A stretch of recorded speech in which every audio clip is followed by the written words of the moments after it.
राम से है राम भक्त, राम से है अयोध्या, राम से है भारतवर्ष, और इसीलिए भक्ति राम की होगी, भक्त की नहीं। चंपत राय जी को जिम्मेदारी लेनी होगी और तब तक खुद को ट्रस्ट से अलग रखना होगा जब तक दूध का दूध पानी का पानी नहीं हो जाता। गोपाल राव जी भी यही करेंगे और अनिल मिश्रा जी को भी यही करना चाहिए। और इसीलिए राम मंदिर ट्रस्ट के कार्यालय प्रभारी प्रकाश गुप्ता जब बयान देते हैं तो राम भक्त चौंक जाते हैं। आप खुद सुनिए। अभी तो उनका इस्तीफा स्वीकार नहीं हुआ, इस्तीफा दे दिया क्योंकि तमाम तरह तरह की लोग बातें कर रहे थे। तो इन सब की आलोचना बचने से कि पद का प्रेम है, क्यों नहीं इस्तीफा दिया, इतने आरोप लगे, तो उन्होंने दे दिया। आपको ग्रुप के माध्यम से जानकारी मिली होगी?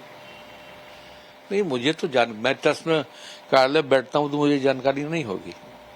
तो मतलब अभी भी वो काम देख रहे हैं? अब इस्तीफा दिया लेकिन स्वीकार तो हुआ नहीं। जब ट्रस्ट की बैठक हो और उनका इस्तीफा स्वीकार हो जाए और उनके दायित्व को किसी और को सौंपा जाए तभी तो कोई काम देखेगा। तब तक वो मतलब अनिल जी और चंपत जी अपना काम करते हैं? अपना काम कर रहे हैं। ट्रस्ट की बैठक होगी, शायद होने वाली है। नहीं, हर कोई ये कह रहा है कि उन पर आंच नहीं आनी चाहिए, वो पाक साफ है। अरे जांच तो पूरी हो जाने दीजिए, उससे पहले ही क्लीन चिट। लेकिन अयोध्या पुलिस के राडार पर है चंपत जी, और इसीलिए पुलिस ने चंपत राय पर सवाल की बौछार कर दी है। चंपत राय ने पुलिस के सवालों का जवाब क्या क्या दिया है वो मैं एक एक करके आपको बता देती हूं। पुलिस ने पूछा, ट्रस्ट की बैठकों में दान और जो चढ़ावे की जानकारी है वो दी जाती थी क्या? तो चंपत जी ने कहा, ट्रस्ट की बैठकों में दान की जानकारी दी जाती थी लेकिन हर लेन देन की डिटेल नहीं होती थी। फिर पुलिस ने कहा, क्या आपको हर महीने ये जानकारी दी जाती थी कि कितना चढ़ावा आया है या कितना बैंक में जमा हुआ है? तो चंपत जी ने कहा, दान गिनती करना और बैंक में जाकर जमा करवाना ये जिम्मेदारी अलग अलग टीम की थी। मेरे पास तो चढ़ावे से संबंधित रिपोर्ट्स कर्मचारियों से होकर ही आती थी और कर्मचारी ही निपटे हैं। पुलिस ने पूछा, क्या कभी आंकड़ों को देखकर आपको लगा कि कुछ ठीक नहीं है? तो चंपत जी कह रहे हैं, चढ़ावा में चोरी या गड़बड़ी की कोई ठोस शिकायत पहले नहीं मिली थी। कुछ एक लोग निगरानी को लेकर सुझाव देते थे लेकिन कभी किसी तरह की कोई दिक्कत नहीं आई और ना ही प्रमाण थे। फिर पुलिस ने पूछा, क्या कभी आपने कहा कि इनकी ड्यूटी बदल देनी चाहिए जबकि बैंक ने ऐसी जरूरत बताई थी? और अगर नहीं कहा आपने तो क्यों? क्या आपने बैंक को ऐसा करने से रोका था? क्या आपको लगता है कि बार बार रोटेशन होता तो स्थिति अलग होती? तो चंपत जी कहते हैं, हुंडी काउंटिंग में लगे कर्मचारियों की नियुक्ति बैंक ने और जो आउटसोर्स्ड एजेंसी उसके माध्यम से हुई थी और इन कर्मियों की शिफ्ट को रोटेट करना बैंक का विषय था, हमारा नहीं था, यानी ट्रस्ट का नहीं था। फिर पुलिस ने पूछा, क्या आपको लगता है कि टिन्नू ने आपकी स्थिति का गलत इस्तेमाल किया है? तो चंपत जी ने आंसर दिया है, जवाब दिया है कि टिन्नू यादव परिचित थे लेकिन उन्हें असीमित अधिकार या आधिकारिक अधिकार नहीं थे। इससे पहले किसी कर्मचारी पर व्यक्तिगत संदेह नहीं था। हालांकि चंपत जी अच्छे से जानते हैं कि उनका ड्राइवर जो था वो हर जगह घूमता था, जब चाहे जैसे चाहे घूमता था। मैं मंदिर प्रांगण की बात कर रही हूं। अयोध्या पुलिस सिर्फ चढ़ावा चोरी के आरोपियों से पूछताछ नहीं कर रही बल्कि जबरदस्त एक्शन में है। आरोपियों के घर से चढ़ावा चोरी की रकम बोरा भर भर के निकल रही है। अभी तक इस पूरे कांड में कितने आरोपी हैं ये पुलिस और एसआईटी को अभी तक तो पता नहीं है। चढ़ावा चोरी की कितनी रकम चोरी हुई है इसका भी कोई मोटा मोटा अंदाज पुलिस को अभी तक नहीं मिला है। लेकिन आपको यह बता दूं कि एसआईटी ये पता लगाने की कोशिश कर रही है। समाजवादी पार्टी के नेता राम गोपाल यादव, उन्होंने दावा किया है कि 20,000 करोड़ रुपए चढ़ावा चोरी हो चुके हैं। हमने भी अपने कुछ सूत्रों से बातचीत की है, उन्होंने कहा इतना बड़ा अमाउंट ये झूठ है। और वीएचपी के कुछ सोर्सों से हमने बात की है। लेकिन अभी तक पुलिस ने आरोपियों से कल कितनी रकम बरामद की है और किस आरोपी के पास कितनी रकम बरामद की गई है इसके बारे में आपको जल्दी से बता देती हूं। प्रणाम कर दीजिए बोर्ड बाबू को भैया। हाँ, चलिए बोर्ड बाबू, कितना पैसा मिला?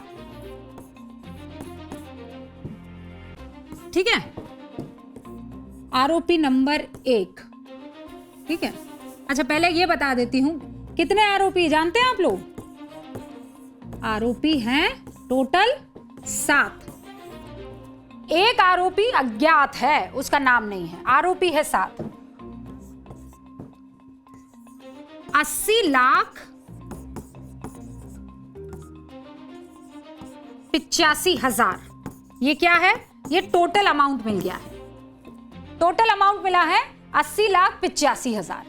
अब आप कहेंगे कहां कहां बरामद हुआ है, कैसे कैसे मिला है? तो पहला आरोपी कौन है?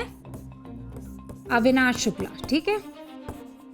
अविनाश शुक्ला, उसके यहां से मिला है 20 लाख, ठीक है। 39 ये शुक्ला, ठीक है। इनके यहां से मिला है 20,39,000। अब ये 1000 और लाख लिखूंगी नहीं, ये ऐसे ही समझ लीजिएगा। चलिए, दूसरा आरोपी अनुकल्प मिश्रा, ठीक है। अनुकल्प मिश्रा के यहां भी जब पहुंचे तो उनके यहां बरामद हुए 16,82,000 रुपए, ठीक है।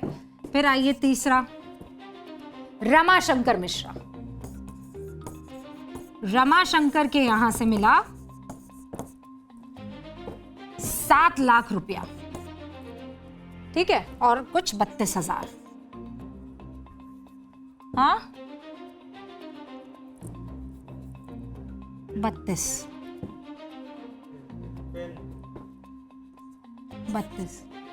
ये रामशंकर हैं, ठीक है।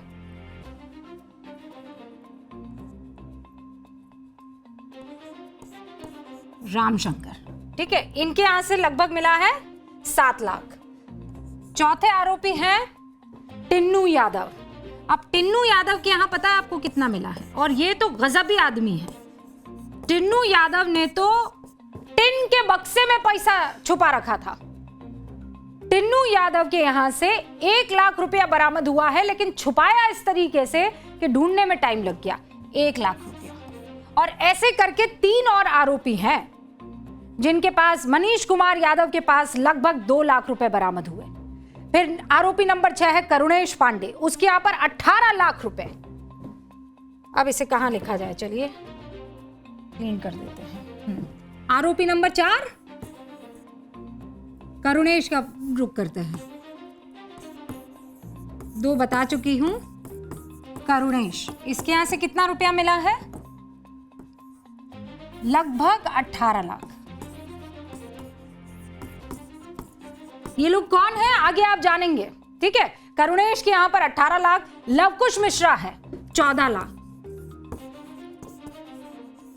लवकुश के यहां पर लगभग 14 लाख, लगभग, ठीक है।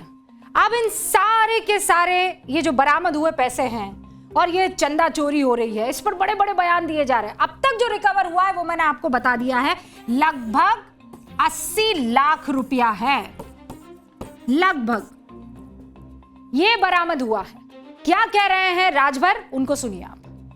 सरकार ने आवश्यकता महसूस किया, कार्यकाल बढ़ाया एसआईटी का और कार्रवाई पूरी होने दीजिए। निश्चित तौर पर पूरे देश के अंदर एक उदाहरण प्रस्तुत होगा और विश्वास के साथ कहना चाहते हैं कि इस तरह की घटनाओं की पुनरावृत्ति उत्तर प्रदेश की धरती पर कभी नहीं होगी।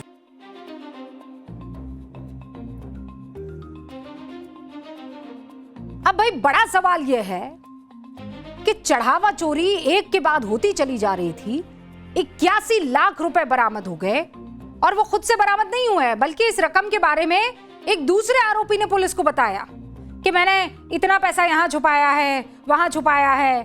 टिन्नू यादव ने, जैसा मैं बता रही थी, एक हॉस्टल के कमरे में स्टील की टंकी में नोट भरे हुए थे। और एक और हैरान करने वाला खुलासा, रामलला के चढ़ावे में इतनी बड़ी लापरवाही बरती जा रही थी कि आप सोच भी नहीं सकते। मतलब आप सोचिए, आपके घर में आप सफाई कर्मचारी को अगर कहें कि तिजोरी जो है, मतलब झाड़ू बर्तन पोछा तो आप कर ही रही, तिजोरी पर भी नजर रखिएगा।